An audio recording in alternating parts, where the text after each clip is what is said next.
Okay, so I'm going to just do a brief overview since it's quite a lengthy write-up, just with the visual, so you can kind of take this in a visual way as well. So this is your birth chart, your natal chart, and there are 12 houses in the zodiac, starting here at the first house.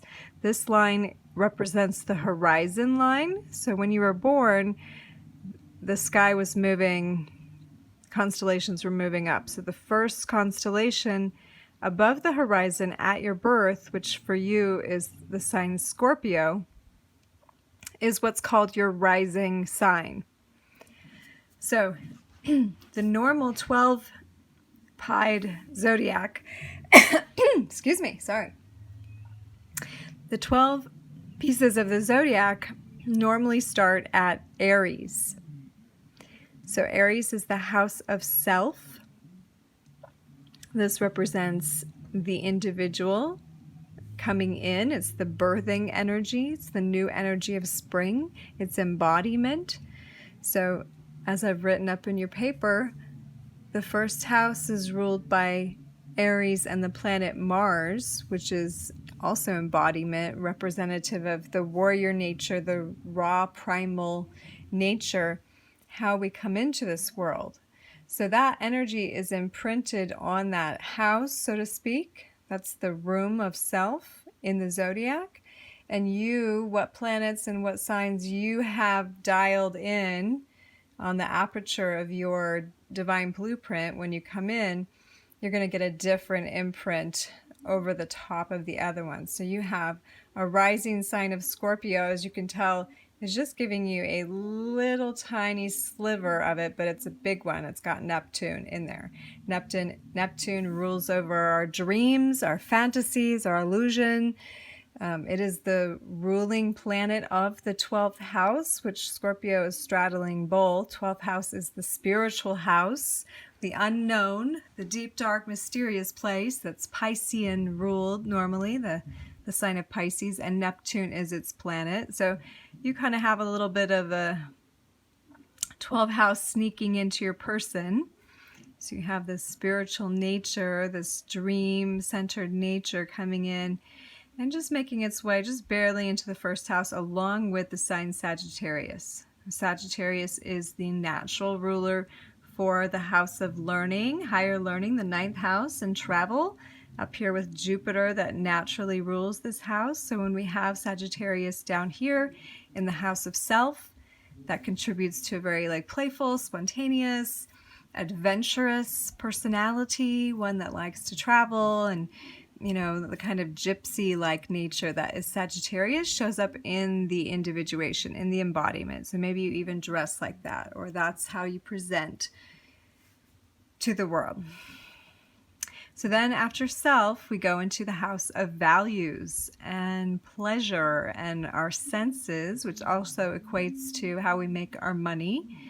Normally, this house is ruled by Taurus, which is a very grounded, earthy, but Venus-ruled sign. So it's very sensual. It's very interested in the tactile and what it can touch and see and enjoy. So that is the impression of that room of the house. That's the room we're going into. And you have decorated your house of values with mostly Capricorn energy. There's a little bit of Sagittarius again sneaking in with 29-degree Mars right there. So Mars comes from the house of self. So again, just like in your previous house, you have a little sneaking in of this embodiment. You want to really embody and ignite this house of values, which having Capricorn ruling it means there's, it's an enduring landscape of values. Capricorn is the natural ruler of the house of career and legacy. So you have that career legacy energy impressing itself on your house of values and pleasure. Not only do you want it to be stable,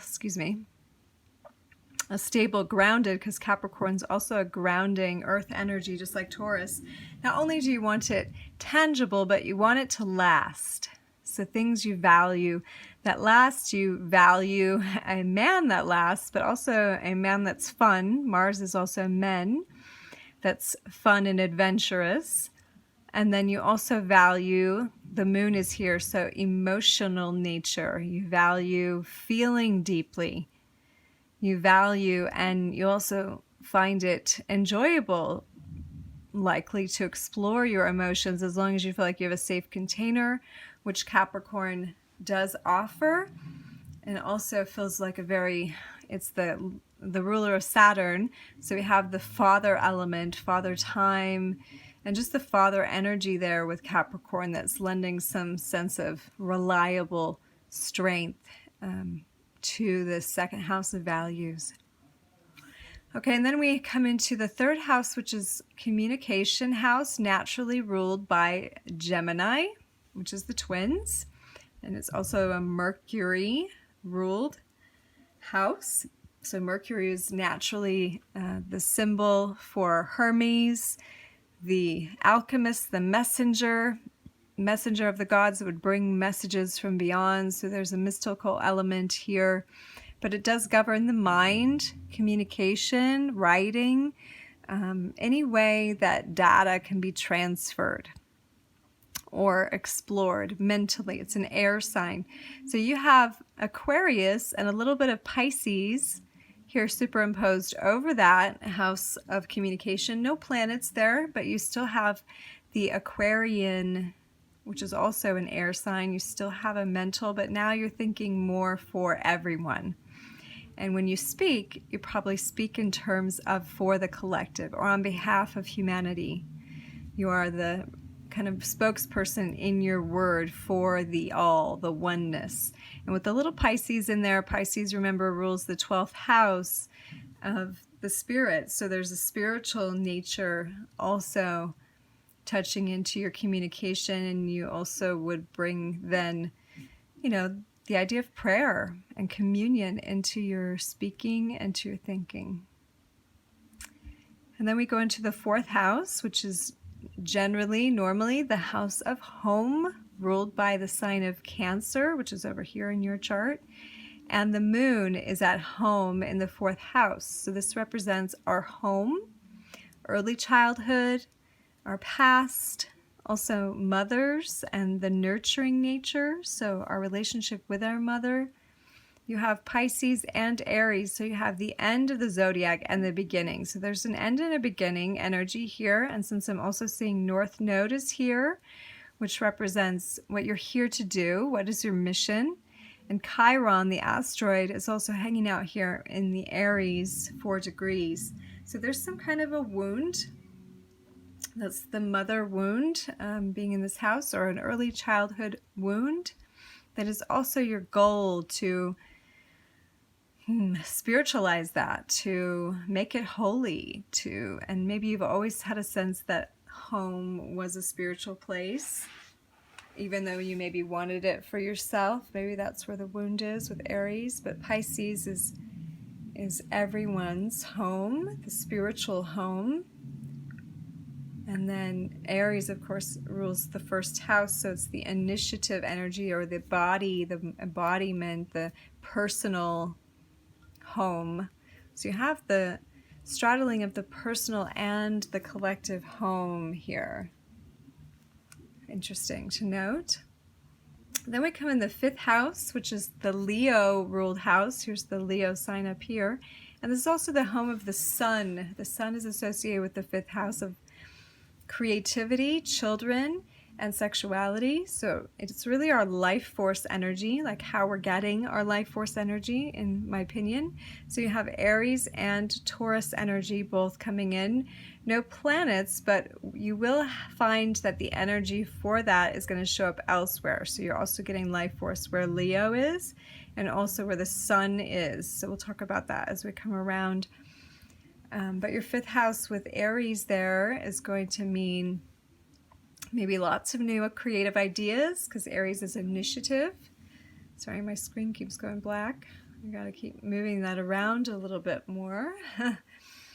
Aries would also mean creations, new creations, beginnings of creations, initiation, creations that have to do with warrior nature or spring or initiations.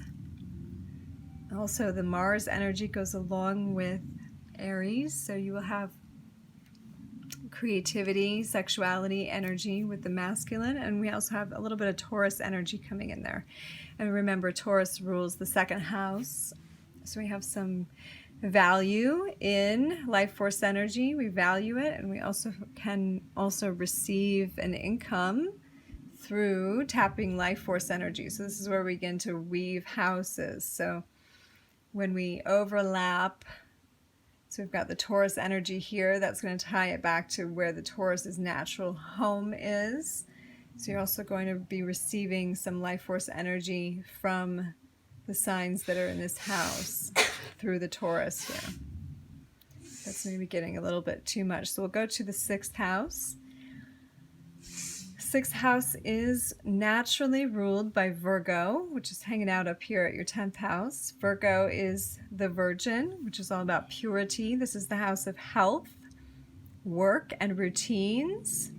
So the Virgo sign is normally keeping things on a good routine, a schedule. Virgos like to organize. They're very detail-oriented. And also Mercury is in the natural ruler of this house as well as the 3rd house. So Mercury's ruling that inter-body communication that's going on inside the body and with the scheduling, keeping everything in check. So what you have here is Taurus stepping in and taking over that house completely. And also Saturn is there, which is the karmic influence in your chart. So you've got Taurus, that is the natural 2nd house ruler, so house of values and pleasure and how you make your money, is now sitting over here with the body's health and routines. So that's going to influence, that making money also comes through avenues of helping with body, addressing body, and the working with the body. You have the Saturn energy there, which means there's some karma. So something that you maybe resisted in the past about your health or your body, maybe finding something that you enjoy to eat. Taurus energy would not necessarily just want to eat for the health of it, but would want to eat for the joy of it. And Taurus would want to enjoy the work that it does, not just do it for the job or a mental reason. Taurus is very tactile, sensual, interested in the physical. So overcoming whatever your resistances were and just finding your new boundaries. Karma, Saturn is the boundary house. And it's interested in long-term vision and making things work long-term. It's the disciplinary, remember, that's associated with Capricorn of the 10th house. So these houses all begin to tie into each other, you'll see. Then we go into the house of relationships here in the 7th house, naturally ruled by the sign of Libra, and it's Venus's other house. So it's all about relationships, justice, balance, harmony, not just relationships with our intimate partner, but any relationship. So you have here ruling it, you have Gemini, and then a little bit of Taurus and a little bit of Cancer energy. So all 3 of those are going to commingle with that Libra and Venetian room, if you will. And it will tell us that you like relationships to be communicative, very much able to have a conversation and think along the same lines, but you also want a little nurturing, loving in your relationship, and you also want it to be pleasurable and beautiful and attractive to you as a relationship goes. And then over here we've got 8th house, which is a mysterious house. This is where we first encounter what we might call an initiatory step in the zodiac. This is a death and rebirth house. So this is a Scorpio ruled house and Pluto ruled house. So Scorpio, you've got, over here ruling your 12th house. Scorpio normally is hanging out over the depths of that mysterious 8th house. and overseeing with Pluto, who's the guardian of the underworld, overseeing this transition. So we've gone through all these self houses, this journey of knowing the self. We come into partnership and we immediately go into an initiation. That's what this house is. So over that house, you have Cancer, which is another water sign, just like Scorpio, but it is the lower octave of it, and it is the nurturing. So you've actually brought some nurturing. This could even mean mother, going through some kind of death process with mother, whether an actual physical death or a transformative experience. There's also house of inheritances, so you also inherit from the mother, from the earth, from that nurturing home energy. So, and you have a bit of Gemini and a bit of Leo sneaking into that house too. So you want to make sense of it, and also you want to feel playfulness, a joy and exuberance, maybe even inspired creativity comes from those death processes or those transformative processes. This can also be interest in the occult that has to do with the mother. So spiritual traditions that take you and to connect with earth medicine. Okay, so we're going to go up here to the 9th house, which is the natural Sagittarian ruled house. We have Sagittarius, remember, down here at the 1st house. This is the house of higher learning and travel and the teacher. It is a Jupiter ruled house. So Jupiter is the biggest planet, so it's all about expansion. So whatever you have in this house is going to have an expansive quality to it because Jupiter is home there. So we've got Leo and a little bit of Virgo here. So remember, Leo is your 5th house creativity ruler, and Virgo was the body and health. And you've also got Venus here at 27 degrees of Leo in the 9th house. So you're going to be an adventurous one. It looks like you love to enjoy, you love to play. Childlike nature is the Leo, and that's the realms you like to travel in, to play, to creativity, to joyful. Maybe you like to share your stories with other people, your journeys with other people. This is also how you love. Venus is how you love. So you love a good adventure. You love through connecting with higher interests, especially ones that connect you to your inner child or are playful. And also you like to bring some organization. So you probably are an organized traveler, or at least have that sense. You want to have a good time, but you also want to have the details there. So also in your expansion journey of consciousness, you want to understand it. You want to know the details, even come up with a routine, so to speak, of how you explore this. But it has to be fun, has to be playful. Maybe you like to go to do your spiritual practice, ecstatic dance 3 days a week or something like that. Anyway, so then we come over here to 10th house. And we are now at the natural home of Capricorn in the 10th house, and Saturn, because this is your house of career and legacy, the long term of the mark you leave on the world. You have quite a few planets here. So a lot of energy is interested in the 10th and 11th house for you, which is career and legacy, and also your house of friends and the collective. So these two elements tie up into a 5-planet conjunction. So we've got Pluto, the Sun, and Uranus all up in the 10th house, and then Jupiter and Mercury in the 11th house, and we've got Virgo Libra energy is dominant here.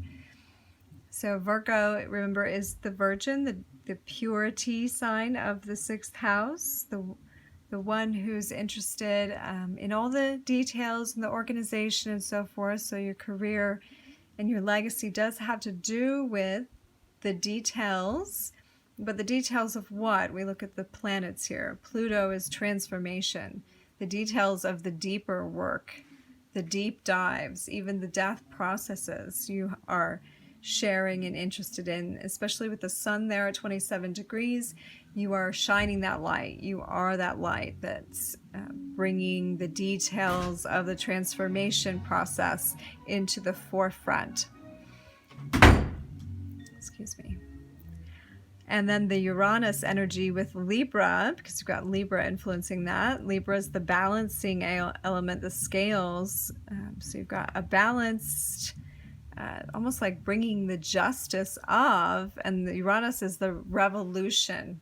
So like a just revolution in a way, a just revolution of the transformation of consciousness and the details of that and the beauty of that, the relationship that we have with the evolution or the, you know, change in consciousness that needs to occur. That's kind of the speaking of that house at this moment, and coming to terms with that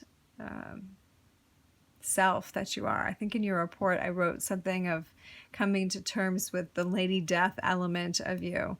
It's interesting how that comes up several times in here, but the ability to traverse the transformation and make that known in a way that surprises and helps shift others.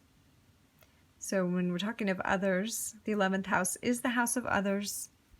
It is the house of the collective and our friendships, and ruled by Libra mostly, and a little bit of Scorpio. You have Jupiter, so the expansive energy, and then Mercury, which is the communication. So you're communicating expansive ideas that bring harmony and balance, expansive ways to connect the collective into a new relationship. Libra is the relationship energy that can share ideas, expansive ideas. So you're influencing the collective in a way that broadens the communication between people, is what your 11th house says. And with a little bit of Scorpio in there, it's just that deep energy, that deep transformative energy is reinforced. And then, of course, the 12th house is your spiritual house, one of the most mysterious houses, because it is so the unknown. It is a Piscean ruled house normally. Wait, Pisces is right here. And Neptune is normally there, remember? So it's very much the dream realm. And you have Scorpio ruling it. So you're bringing that 8th house energy in, which is, you know, wanting to understand these deaths and rebirths and sort of allowing that to be these processes. You know, going into the depths is kind of your spiritual journey, going into those deep waters of self and maybe experiencing some of the death experiences. Some of the death experiences are your spirituality. And then we have a lot of the conjunctions. I briefly mentioned in your report just how these are going to amplify each other. And then the opposing ones, the ones that are directly across, they're just going to be like a tug and pull between them, but will eventually assist each other's energies.